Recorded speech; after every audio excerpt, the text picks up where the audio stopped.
Hello everyone, কেমন আছো তোমরা সকলে? আশা করছি সকলে ভীষণ ভালো আছো, সুস্থ আছো। আর আমরাও কিন্তু বেশ ভালো আছি।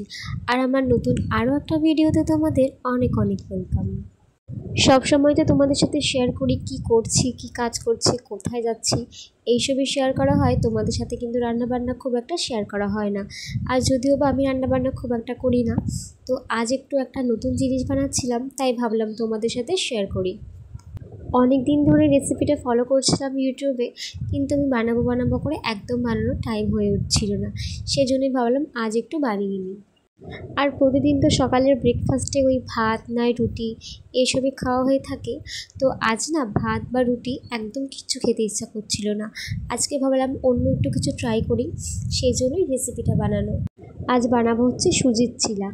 তার জন্য বাড়িতে যা যা ভেজিটেবিল থাকে সব দেওয়া যায়। তো আমি এখানে দেখো আমার কাছে যা যা অ্যাভেলেবেল ছিল সেগুলোই দিলাম। আমি এখানে একদম কুচি কুচি করে পেঁয়াজ কেটে নিচ্ছিলাম। আর দেবো হচ্ছে গাজর, টমেটো আর ধনেপাতা। আরও অনেক রকম ভেজিটেবলস দেওয়া যায়। আমার কাছে যা যা ছিল ঘরে সেগুলোই দিলাম। আর লাগবে হচ্ছে টক দই আর সুজি। পেঁয়াজটাতে এত ঝাঁজ ছিল যে পেঁয়াজটা কাটতে কাটতে না সিরিয়াসলি আমার চোখ দিয়ে জল চলে এসছে। আর তারপর দেখো এখানে টমেটো কেটে নিচ্ছিলাম। আর টমেটোটাকে দেখতে কি সুন্দর লাগছে না, একদম লাল। টমেটোটা কিন্তু ভীষণ সুন্দর ছিল। তো এখানে একদম ছোট্ট ছোট্ট করে টমেটো কেটে নিচ্ছিলাম। সবজিগুলো কাটতে না আমার একটু অসুবিধাই হচ্ছিল। আসলে ছুরিটা কিছুদিন আগে কিনেছিলাম, সেরকমভাবে ইউজ করা হয়নি। তো আজকে ভাবলাম একটু ইউজ করি, দেখি একদম ধার নেই, তো কাটতে খুব অসুবিধা হচ্ছিল। দেখো এরপর টমেটোটাকে কেটে নিলাম। আর তারপর ধনেপাতাগুলোকে আমি ধুয়ে নিয়েছিলাম ভালো করে, সব সবজি ধুয়ে নিয়েছিলাম, সেটা তো দেখাতে পারলাম না।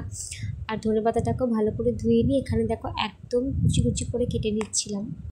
যে কোনো কিছুতে বা তরকারিতে বা গোলা রুটিতে এসবের মধ্যে না ধনেপাতা দিলে হেবি সুন্দর একটা ফ্লেভার আসে, খেতেও কিন্তু ভীষণ ভালো লাগে। সেজন্য এখানে কেটে নিলাম।